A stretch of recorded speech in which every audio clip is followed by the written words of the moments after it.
My father and mother, Wallace and Bobby Edwards, are also here tonight.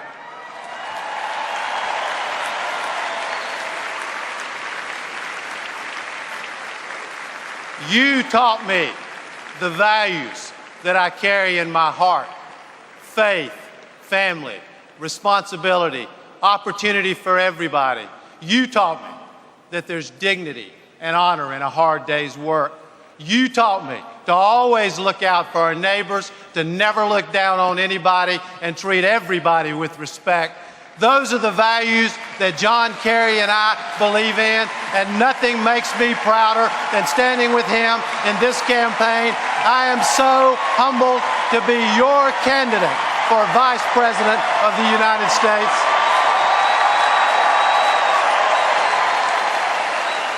What we believe, what John Kerry and I believe, is that we should never look down on anybody. We ought to lift people up. We don't believe in tearing people apart. We believe in bringing them together. What we believe, what I believe, is that the family you're born into and the color of your skin in our America should never control your destiny. Join us in this cause. Let's make America stronger at home and more respected in the world. Let's ensure that once again, in our one America, tomorrow will always be better than today. Thank you, God bless you, and God bless the United States of America. Thank you.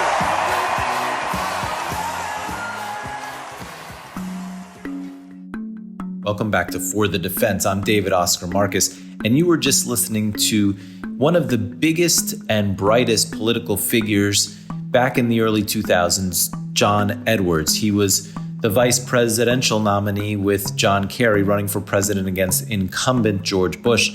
They lost that year, but John Edwards' star was very bright. He ran again for president in 2008 against Obama and Clinton, but scandal was nipping at his heels. He was reportedly having an affair with Rielle Hunter while his wife was dying of cancer. And he asked his campaign aide, Andrew Young, his right-hand man and friend, to say that he was the one having the affair. He was the one who was the father of Hunter's unborn baby. And initially, Andrew Young did just that. Eventually, he became the lead cooperating witness against John Edwards in his federal trial. And John Edwards turned to the great Abbe Lowell, one of the wonderful white-collar criminal defense lawyers in the country. Abbe has represented some of the biggest political figures of our time. But this case wasn't just politics. It was scandal. Front page of the National Enquirer every week. And it was a big question about whether this was going to be the type of federal trial that convicted John Edwards because he was a bad person who cheated on his wife, or whether Abbe Lowell could bring this case back to whether there were federal campaign election law violations. Was he a bad guy or was he a federal criminal? Abbe Lowell will discuss how he defended John Edwards, that rising political star who crashed because of the scandal, in For the Defense, next. Welcome to For the Defense. I'm David Markus, and I'm here with Abbe Lowell, who is widely known as the white-collar defense lawyer to see. He's represented Senator Menendez, Gary Condit, Governor Jim Gibbons, Jack Abramoff, and the case we're going to discuss today, John Edwards, was sort of the white-collar trial of the early 2000s. It was 2011, wasn't it, Abbe? Yes, I think that's right. So welcome to the show. Thanks for having me. Let's see where we can take this. Well, John Edwards at the time was the rising star of the Democratic Party. He was the vice presidential candidate, then presidential candidate, and it all sort of came crashing down because of this affair. And it was a story that, was covered by the tabloids, the National Enquirer, and so on. I'm not sure if this is a white-collar federal crime or if this is a tabloid story or both. Well, I think it turned into a white-collar crime for reasons that ultimately played itself out for his both acquittal and hung jury.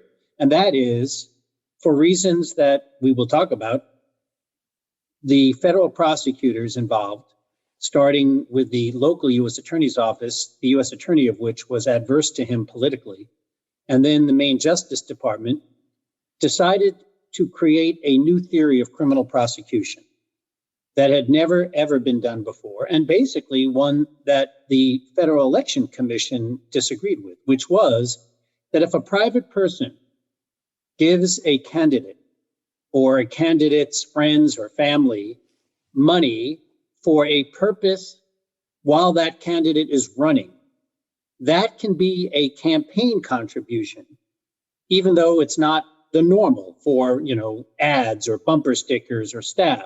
And so the theory was that by friends helping Senator Edwards trying to hide his affair and providing for the wherewithal of the woman that he was involved with, that in effect became a campaign contribution. And because it was over the maximum limit, then it was an illegal campaign contribution.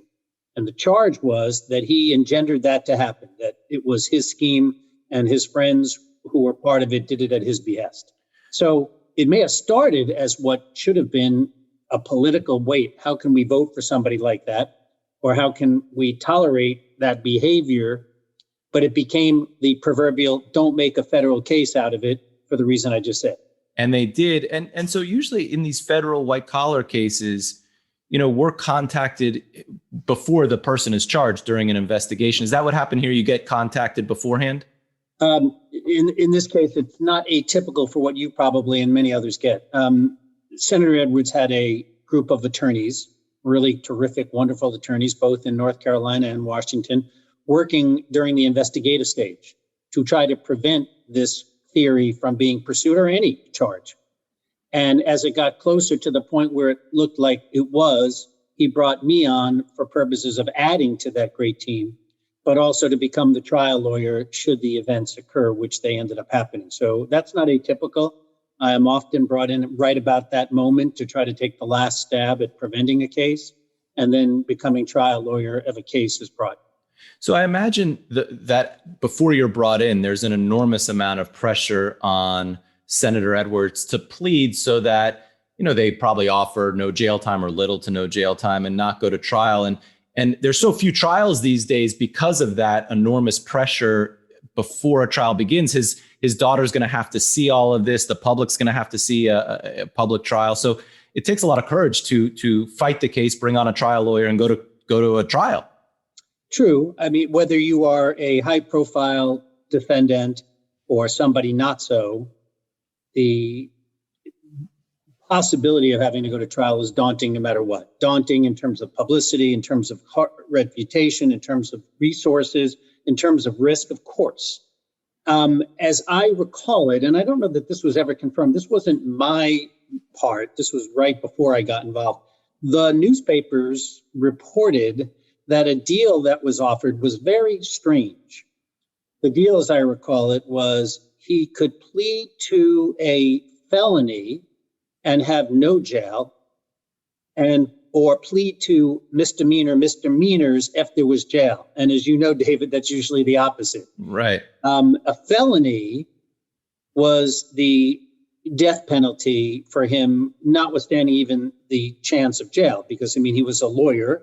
This was going to be his profession after this. He certainly wasn't going to be a viable candidate for office again. And so he would have clearly been disbarred, and he wasn't willing to end the rest of his political, let alone his legal career. At the time, he still had young children. He still needed to make a living. So that was the dichotomy as I recall it. And it did take courage. And we'll get to this, I guess, in a minute.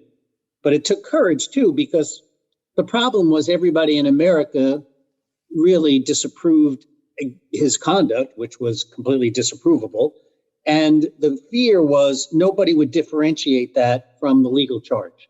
And so it was a little bit of a challenge for him and the lawyers to figure out a way to get those two separated. And let me pause there because we are going to get to that in a second. You mentioned that Edwards was a trial lawyer. You're, of course, a trial lawyer. How is it to have a client who's a trial lawyer? I find those to be the most difficult clients. So I have a fun story to tell to answer your question in part. Prior to the trial, I was at an event in Washington, D.C., And at the event were a number of judges, including then Circuit Court Judge Santel from North Carolina and Paul Friedman from the District of Columbia. The three of us were at some point together, and Paul introduced me to Judge Santel. I don't think he needed to, but he didn't know that I had known the judge, and said, Abbe is going to be Senator Edwards's trial lawyer. And I think the conversation came up, and the question was, who was going to be local counsel? Mm-hmm. And Judge Friedman said to Judge Santel, who do you think is the best trial lawyer for being in North Carolina? And Judge Santel looked at me and said, that's easy, John Edwards. So that was great. Kind of a fun story. It was very interesting.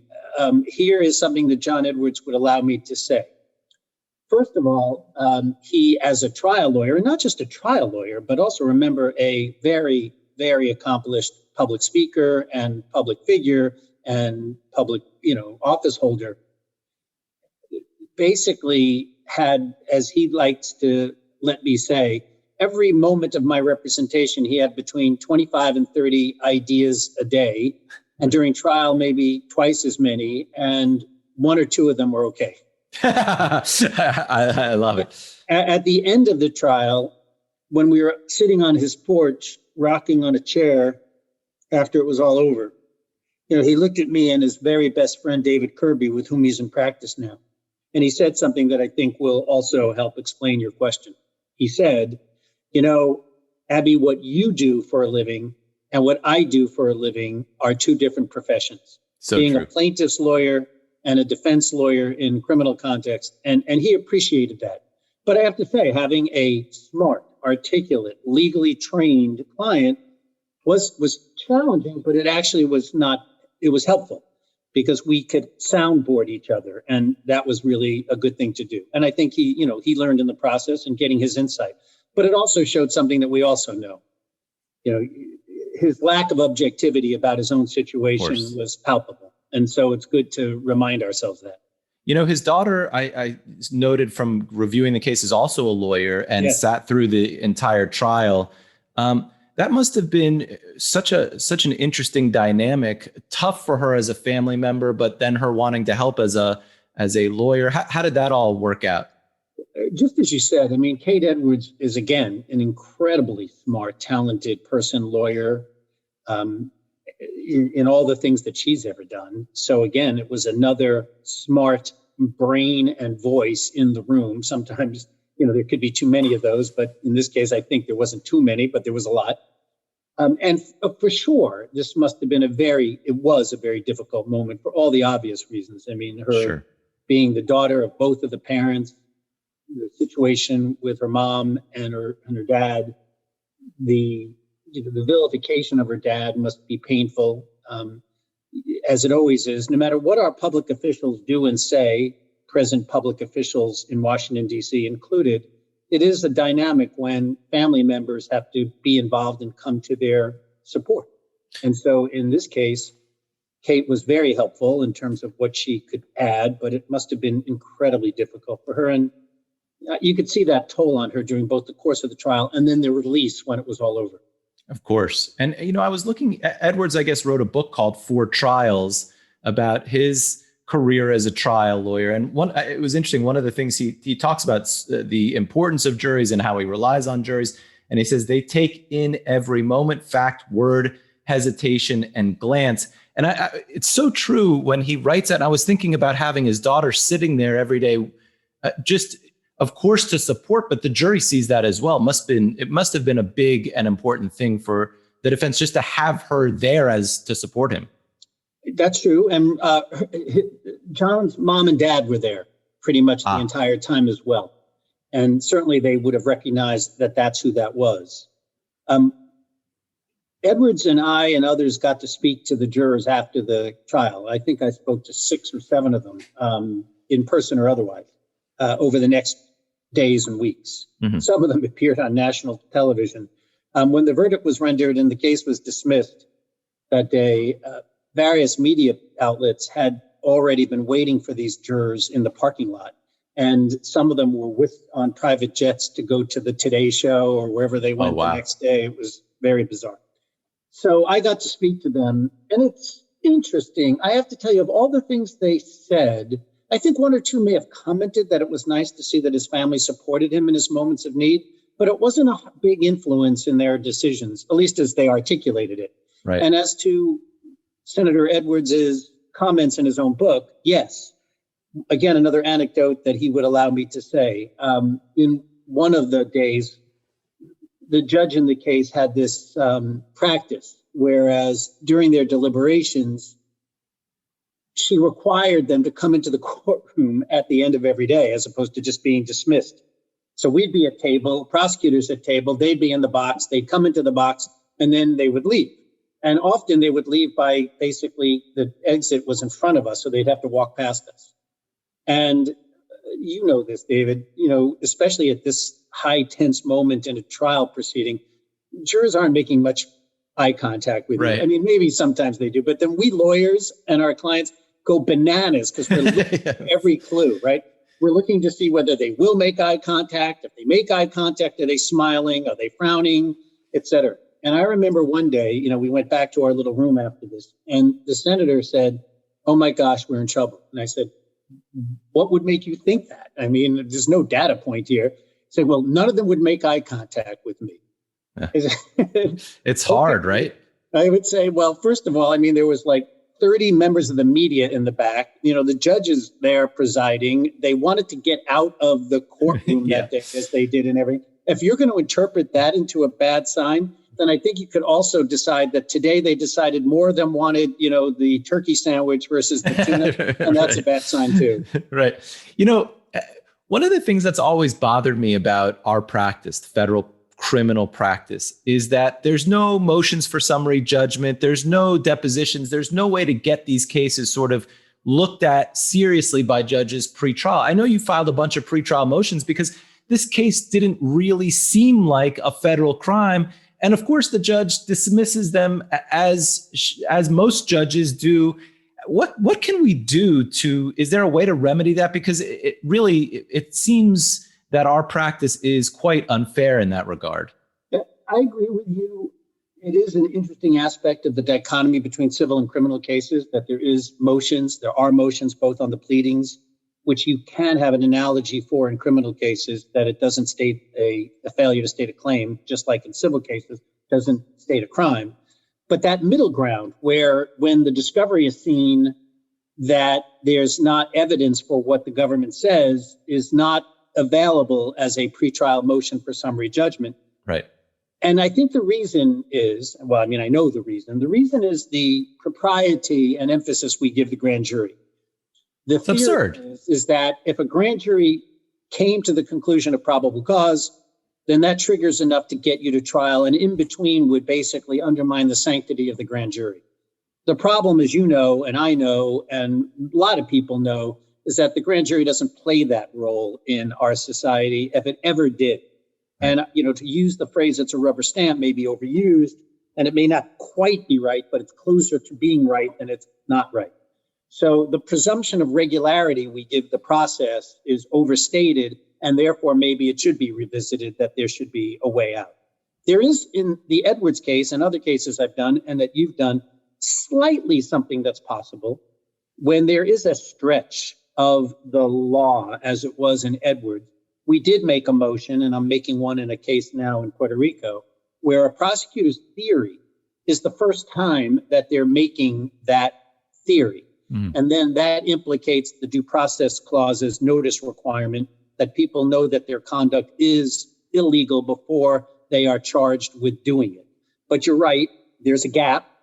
If I were the king of the world, and I could change the federal rules of criminal procedure, I'd find something that didn't allow there to be two trials, if you will, a mini trial before the trial, but something that allowed an attack prior to the government resting, where you can move for, judgment of acquittal based on a failure of proof.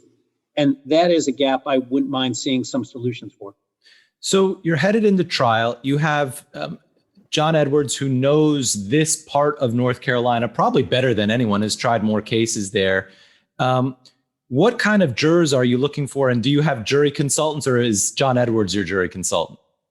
A combination of using the my two, the two lawyers that we had that were great lawyers there locally. Of course, John himself, his family. There were a lot of cooks. And as to a formal jury consultant at that point, not in the courtroom. We had, as you needed to have, a very thorough written questionnaire in advance. And the Judge Eagles, allowed very individualized voir dire, as she had to, because there were questions, David, that talked about people's own experiences with marital infidelity, with issues that were going to come up in the case. And they had to respond candidly.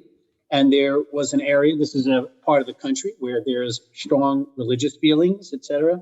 So we had a lot of interaction. And as to, but not, if you will, what is the TV show on CBS, Bull kind of person, right? Yeah. Not that, but we had a lot of eyes and ears in the courtroom and beforehand. And then as to what kind of juror, I think that there was no particular set of characteristics that one might identify other than finding people that were not dogmatically religious, people who did not put partisan politics in their answers as to, for example, if somebody had been a lifelong activist in all Republican races, including those against, the senator, that's easy. Yeah. But here's something that you also should know to explain the challenge of this particular kind of case, and you've had them.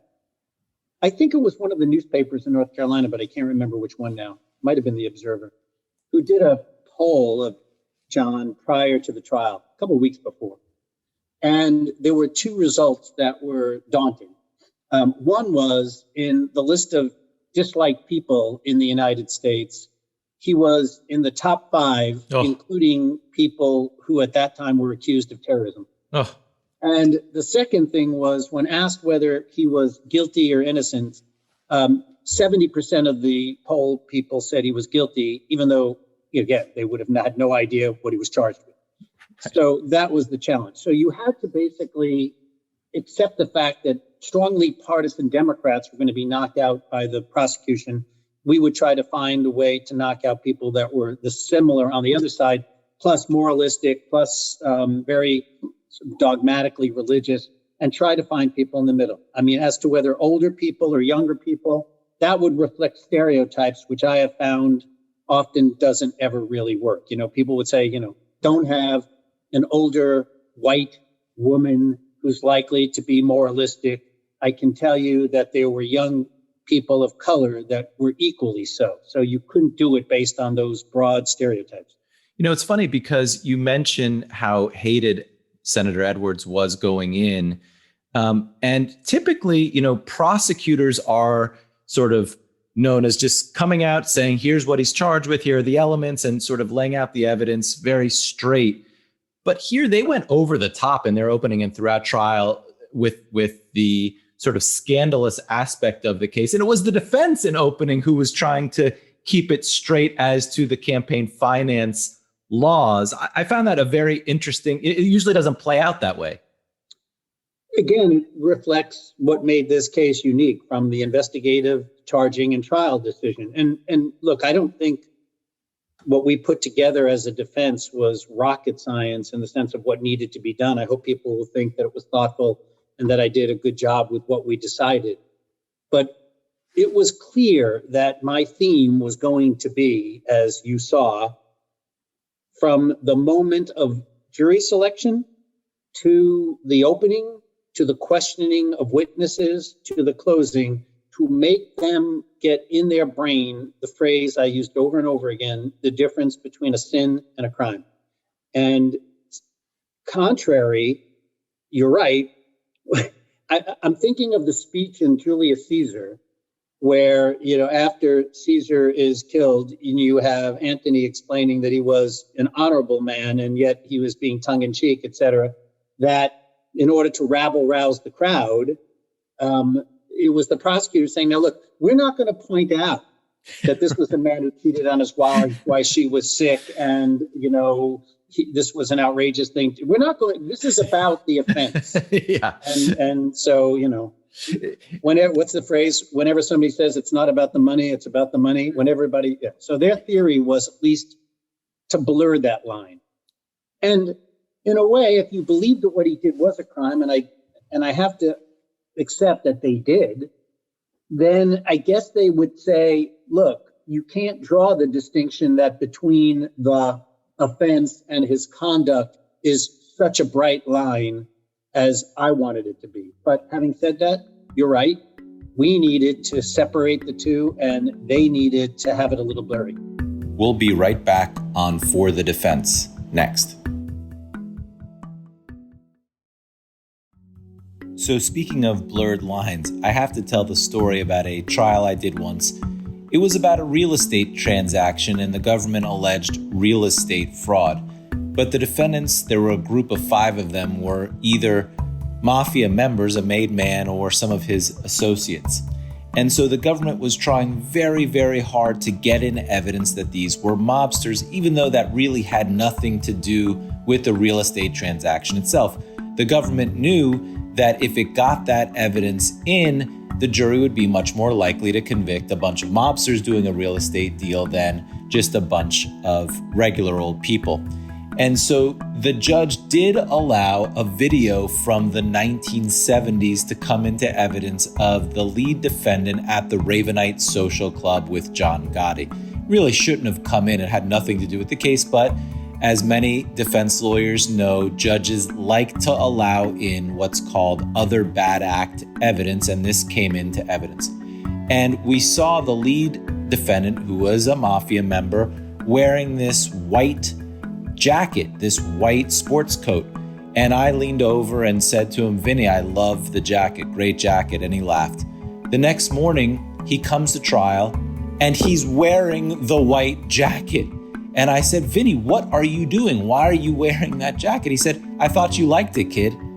And so those lines got blurred pretty quickly because the jury saw Vinny in that white coat that he was wearing 30 years before at the Ravenite Social Club. Let's get back to the blurred lines in this case with Abbe Lowell and John Edwards. One of the places where I think it got most blurred is when they call Andrew Young. So that everybody knows, Young is Edwards' most trusted advisor. He's the guy Edwards supposedly asked to, help cover up everything, to say that he was involved with Rielle Hunter, that he's the father of the child. And what makes a witness like this so hard to cross-examine is that Edwards trusted him for so long. They were best friends for 10 years. To me, those are the toughest witnesses. It's easy to go after a snitch, a typical snitch in a drug case, let's say. But in this case, where they're calling the best friend, that's the toughest witness. It is a tough witness, generally speaking, and you're right. And the advantage that we had was that it turns out that the evidence showed, the testimony and cross and outside the courtroom events showed, that in a certain way, it wasn't hard to portray Andrew Young as somebody who had basically used John Edwards as much as people accused John Edwards of using Andrew Young. Mm-hmm. And that while he was a close confidant, remember, he was both younger and an aide, he wasn't his best friend in terms of being a contemporary, he basically had betrayed that trust, both in terms of when he was working for him, not in the midst of the scandal, as well as during the scandal. I mean, for example, one of the facts that was able to be revealed was, just how much of Andrew Young's solicitations of funds and support he basically did for his own purposes and to divert those funds for his use, and not at all to help John Edwards cover up the affair or take care of Rielle Hunter at large proportions, David. I mean, it was like hundreds of thousands of dollars. And do you get all this information from your own investigation, or is it turned over as Brady material from the prosecution, or how do you get? There was so much impeachment of the guy. The cross went on for how long? Days? I think maybe one of the longest I've ever done. It was probably over 2 days. Yeah.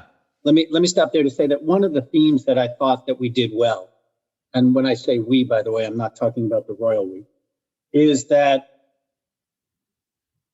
I believed that if I could show that Andrew Young would lie about insignificant things, then when it came to the big issues about a conversation he had with Edwards or where he was or what Edwards said about whether he thought election laws were implicated, the important issues, if we could show that he padded his resume, that he took credit for things that weren't his, that he would double cross fellow campaign workers on matters that did not account to anything, then it then set up my ability to show that, therefore, how could he be trusted on the most important issues in the case? So that needed some time to play out. Right. And I think the judge got impatient at some point because, one doesn't have really the best metronome whether you've gone too far or not. Having said that, that was important. So where you get that information from in general is mostly, of course, the government's own discovery of you do your own investigation, and we have that ability here. But in this case, we also had something else. We had Andrew Young having decided that this was going to be, he wrote a book, he did 11 interviews. Great. He went on shows, he became, this was his moment of fame. He provided more information than I could possibly use. Can you imagine, by the way, having the ability to both read somebody's book on events, get transcripts of their interviews on television and radio shows, as part of what you get to compare to what he said in a grand jury or what Incredible. He said in an interview or what he says in trial? I mean, it was the proverbial ant in a picnic basket, meaning, so much to do, so little time. Right. It seems like it. And he got immunity, right? I mean, he wasn't prosecuted for all this. That's right. And, I think another phenomenon you might have explored with all your other guests in your own practice is the phenomenon by which when a government cooperator takes the stand and is shown to basically lie to the jury, what does the government do about that? And very often, nothing. Mm-hmm. And, that's the phenomenon. So, I think he lied to the prosecutors in the run-up to the case. I think we were able to show that his direct testimony included, at best, things which were exaggerated. In a certain way, I don't know if there is accountability for that, although certainly when we did speak to the jurors, it was interesting. I mean, a number of them basically said, we decided to evaluate the case without any of his testimony, period. Oh, interesting. And then some said, we held against the government that he was their star witness. Did the government need to call him to make the case, or should they have just left him off the stand entirely? I think they needed to have him say some things. I think the problem is once they put him on the stand for almost anything, right, it opened the door for everything. Right. So it was the dilemma. And that goes back to the point of why did they bring the case? Right, exactly. If you knew your case, A, was based on a theory of prosecution that heretofore had not been done, and second, at least had the elements of being accused to be a political prosecution, and third, you needed to base that prosecution on somebody that was as vulnerable as he was, Andrew Young was, then as a prosecutor, you step back and go, you know what? Let the FEC take care of this at a different standard. Let the people take care of this in terms of banishing him from politics. It's not a federal criminal case, but the momentum for that prevented that from happening. So they call Young, but they don't call Rielle Hunter, which I thought was fascinating. And then she ends up on your witness list, and you don't call her either. Were you surprised that they didn't call her? No, I think we were both playing witness chicken in a certain way. I think both of us realized that might be some value in it, and there might be some risk. And I guess, first of all, we put her on our witness list because it was possible, right? And depending on how the case develops, David, that you can make all these plans for the way the trial's going to go. And what is it that some great fighter, who's the fighter that said you can make all the plans you want until you're punched in the jaw? Tyson, right? Mike Tyson, right? So you make sure that you have all that possible. She was not going to be a friendly witness for the government. I mean, she thought this was an outrage that this case was being brought. She was articulate. She certainly would have deflated the notion that she was going to run to the press and reveal the relationship as why there was a motive for him to cover it up during the campaign. So basically, arguing that, as the prosecution did, was better than calling her and having us be able to say, you heard from her and you should believe her, because why would Right. you? So Right. that was that. In our case, there was not much we needed her to say after all is said and done. I mean, she certainly wouldn't have said that Edwards told Andrew Young to claim he was the father. She would have not known anything about conversations Edwards had with his two friends that provided the funds for her. She would have not been able to opine, other than what I said, as to what her motive was. And so we could make those points without it. We certainly gave it thought, because we did put on a case, just as, we had to consider whether we put the senator on. We'll get to that in a second. I just want to pause for 1 second about the press in the case was overwhelming. I mean, there was tons of press leading up to the trial, obviously, because of the sort of scandal nature of the case and during the trial. So I was just wondering what you thought. I ask everybody this about whether we should have cameras in the courtroom to cover these cases or not. Yes. So I think it's kind of an interesting phenomenon among defense attorneys, I think. I am a big fan of cameras in the courtroom on every appellate argument that exists.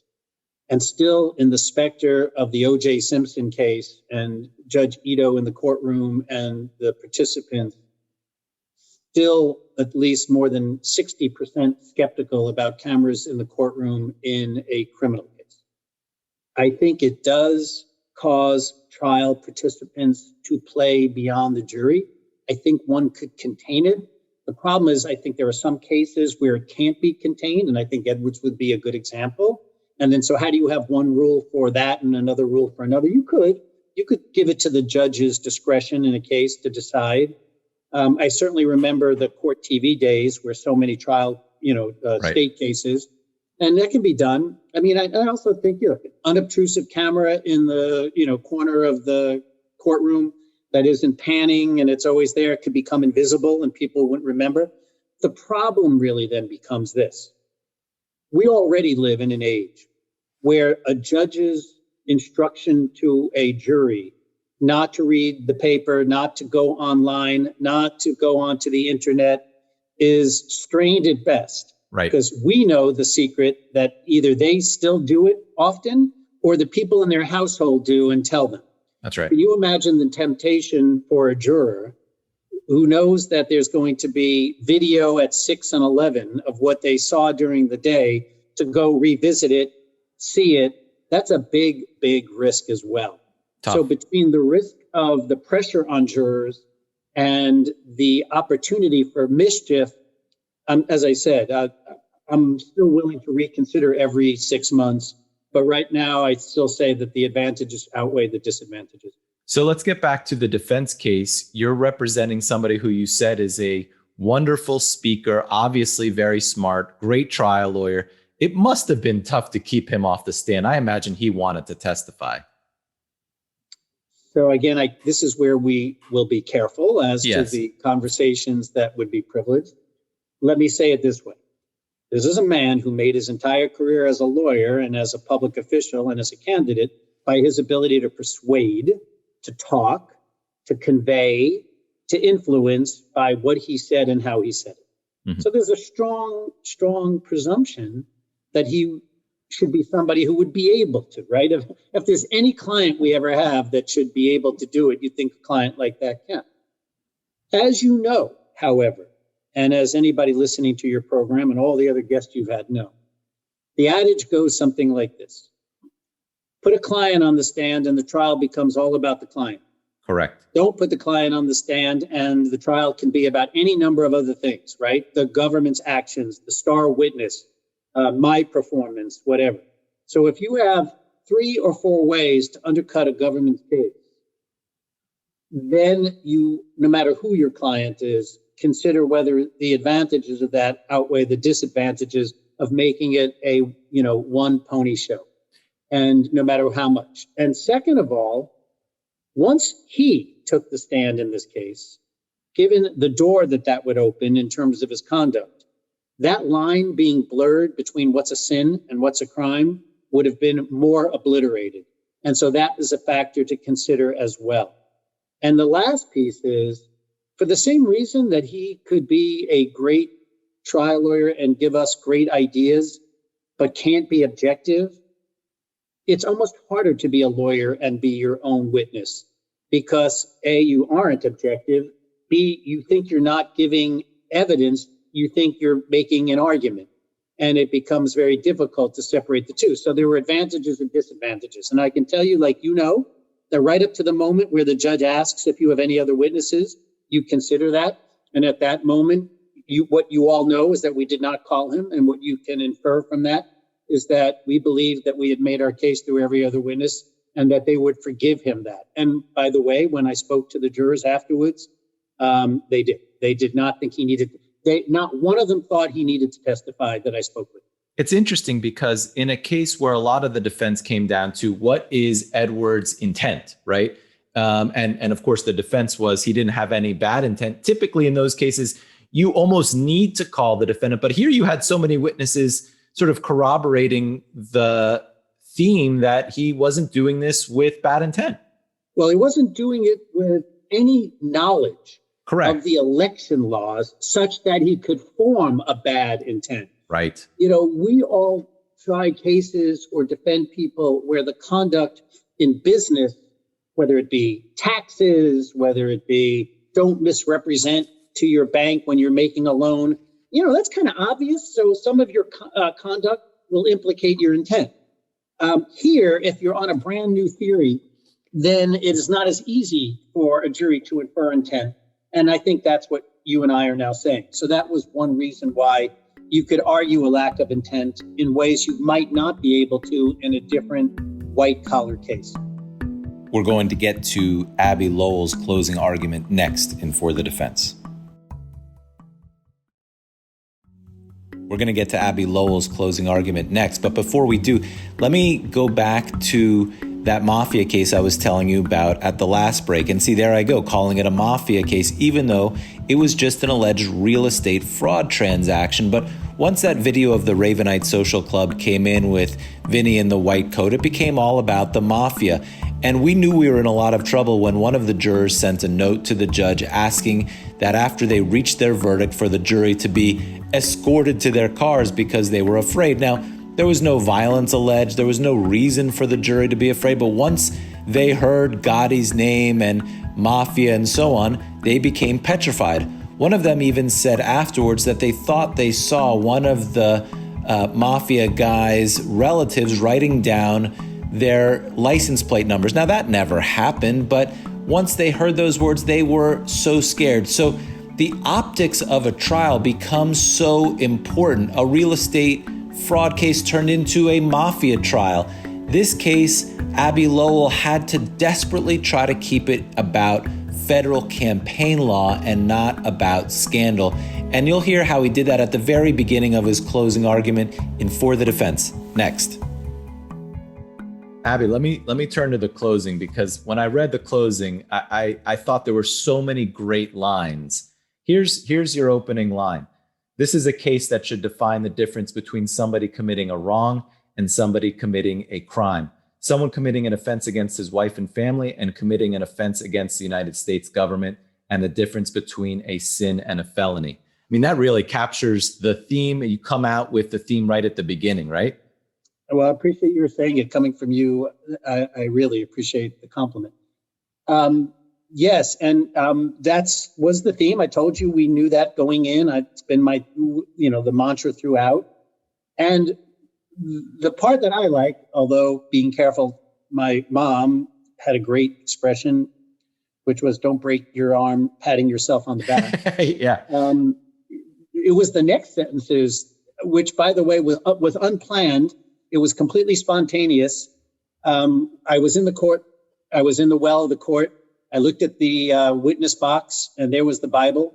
And then I looked at the prosecutor's desk, and there was the United States Code. And so I said in words in effect, and that principle between what's a sin and what is a crime is best understood by the two books that have been in the courtroom the entire time of the trial. If you look at the witness desk, you'll see the Bible. And if you look at the prosecutors, you'll see the United States law. And ladies and gentlemen, have you noticed the two books have never been the same place? I love that. I love that, Abbe. And, a lot of the people who have been listening are young lawyers, and they email me after, like, how do you become a trial lawyer? So that part, just seeing that and being able to do that on the spur of the moment in a case like this, are trial lawyers born? Do you learn how to do that? How do you get to be a great trial lawyer? I wish I could tell you that, because then I'd stop having this interview. I would put it in a bottle and sell it. And yeah. I could come down to where you live and retire finally. I think it's a combination of things. Look, we're all born with whatever that moment of DNA was that we were made into a human being. And so you start with whatever your traits are. And those traits are reinforced as you grow up. In my household, when I had a judge once ask me, where did you get your oral training, Mr. Lowell? And I said, at my mom's kitchen table. Right. Because that's the way my growing up house was. And so you're reinforced by what people say about you growing up and whatnot. For whatever reason, this is sort of an embarrassing anecdote, but I was telling somebody the other day that when I was growing up and I was young, and people would say, you know how it is. People say, oh, you're so good at science, you should be a doctor, Or they'd say, I can't believe how, diverse you are in athletic skills. You should be a football player, right? Well, for me, and maybe for you, others, people would say, you're such a big mouth, you ought to be a lawyer. Right. So that was part of it. And the embarrassing anecdote was when I was young, we'd have these events where I would entertain my parents' friends by pretending the piano bench was a podium and basically making speeches or making arguments. Fantastic. So it's part of what you're born with for sure. It's part of the training you get by deciding that that's the area you want to be in, right? For me, when I decided to be a lawyer, it was always in my head, the only lawyer I knew was trial lawyer. So I wanted to do that, litigation, trials, et cetera. So that's the second reason. Third is, and then you take courses or you take jobs or you intern or you watch people that also help add to your ability. And then fourth, all of us learn by watching what others do, i.e. you're doing this podcast, right? So we can learn from each other. But I think you have to have something to begin with, right? And I think you have to then nurture it and it be nurtured. And I think also the other thing is, I don't know about you, David. Well, I do know about you because I've known you for a long time. Look, to be a trial lawyer, you have to have a desire to be a performer at some level, right? If I hadn't done this, who knows? It should have been, Broadway or something. But, yeah. You have to decide that that's something you want. You of can't course. be sort of reticent.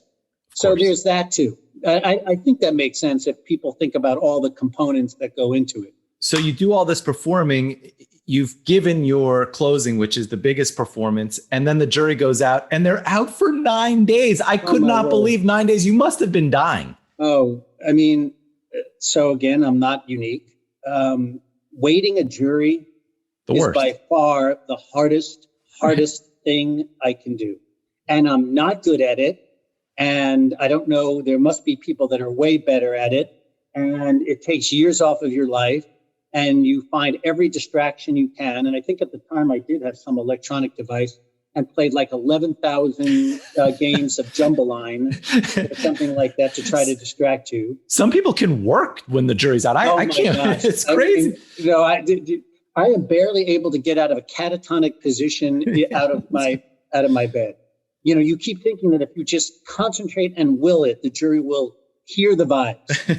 It was ridiculous. True. And it was, I'm not sure if it was the longest, but it was near the longest based on the situation. And then to kind of like at the end hear that there was, I forgot all of them, but one of them afterwards, they said, we took a vote. It was like, 10-2 for acquittal, but the two, you hear those, right? And that's one of the reasons the government didn't bring the case on the hung count. I was going to ask you about that.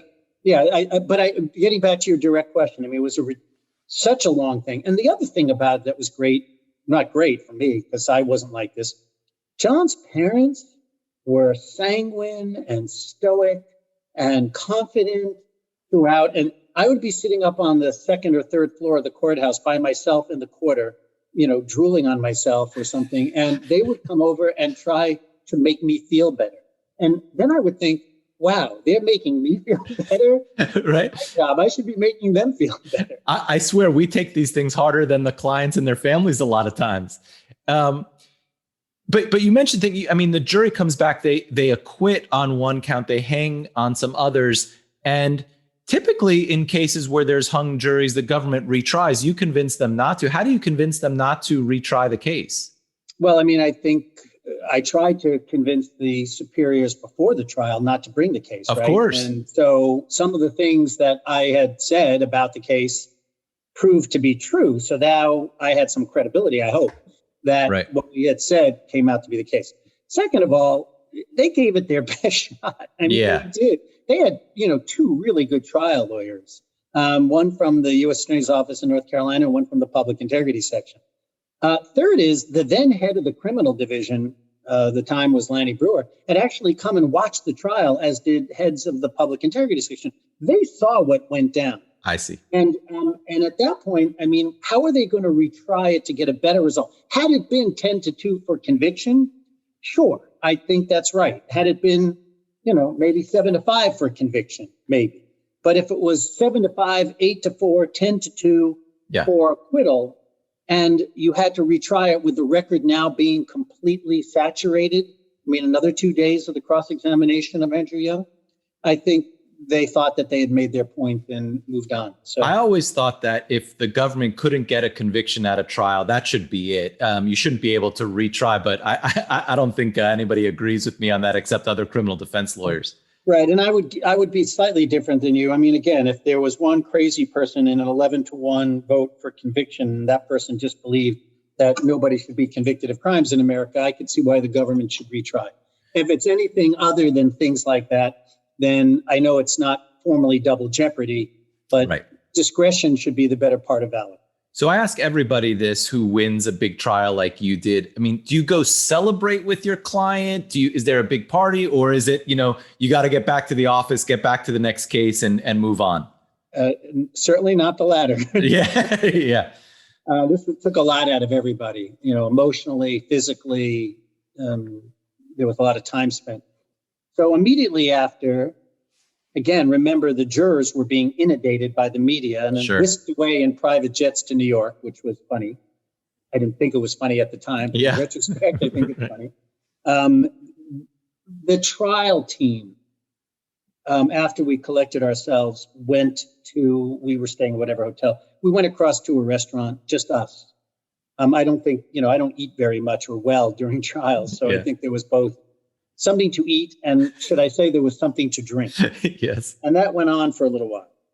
It's not always like that, David. This was a big case in terms of the effort and emotion and stakes.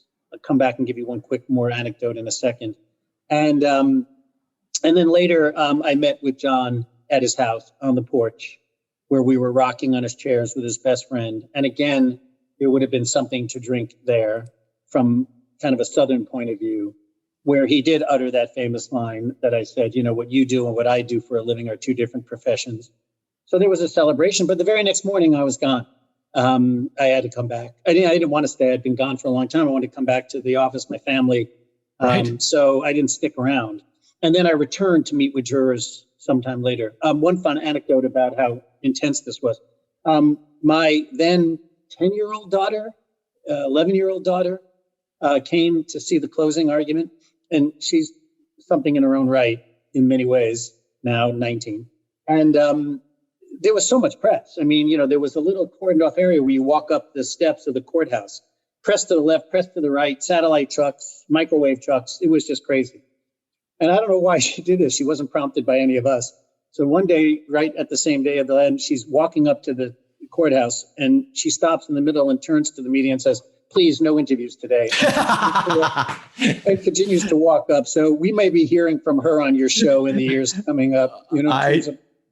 I sure hope so. What is she sounds just like Dad. I love it. I love it. That's great. And what about What about John Edwards today? Is he practicing lawyer? What's he doing? So, John's political career was over, which is a shame, by the way. I mean, obviously, he has to pay the price of what he did, and people have the right to say you're done. But he was a unique public official in the era. People called him, one of the only sort of white politicians in the South that still talked about the needs that now are being articulated so many years later about two Americas, as he called them, and about, racial injustice and the economics as well as the legality. And he was a unique voice in that way. And there was a loss when he was taken away. However, he made his bones as a trial lawyer, and then he and his friend David Kirby, and for a while, I think, and maybe still, at least in some fashion, his daughter, started their firm where they started. And he had two kinds of practices, one continuing to be a plaintiff's lawyer for people that have been injured or abused, and then also to take cases that had something to do with the disparities in people's economic conditions. And that's what he does now. Abbe, I just wanted to thank you. This show is about trial lawyers and trying to speak to trial lawyers and reinvigorate trials because there's so few. And you are a true trial lawyer and warrior. And I just wanted to thank you for coming on and talking to me about this case. Well, David, again, coming from you, that's very high praise. I'm flattered. There might be somebody in your family, my family, and others who are listening that do what we do, who basically say, it was inevitable that this is what we'd end up doing. We had no choice. This is what was in our soul and in our DNA. Part of that's true, as we talked about, how do you become what you guys do? But in this case, I appreciate the opportunity. And I hope it was, other than some war stories, there are some lessons here. And one of them is that I don't think the government should stretch criminal law to cover conduct that's not obviously criminal. I don't think my success in this case had as much to do with me as a bad theory by the prosecution. Second of all, you are going to live or die by the strength of your best witness. And that was here. And third is, the system can right itself. It's sloppy, it's inefficient, but in the end of the day, the right result occurred. Well, they need warriors like you to fight that cause, and you did it here. So thanks, Abbe. I appreciate it. Thanks, David. Good being here. What an incredible result, an amazing trial from an amazing lawyer, Abbe Lowell. Thank you for those stories, Abbe. I think hearing those war stories are incredible. And one of the reasons I do this podcast is because I love hearing them and I love telling those war stories. Next week, we have David Gerger talking about the story of the BP explosion trial, one of the biggest environmental disaster trials we've had. And David Gerger represented one of the charged defendants, Robert Kaluza. So looking forward to that next week on For the Defense. If you all are enjoying the podcast, I would ask you if you could to please subscribe and to please leave comments. It really helps get the word out there for this podcast, and I'd like to do that. So thanks again for listening. I'll see you all next week on For the Defense.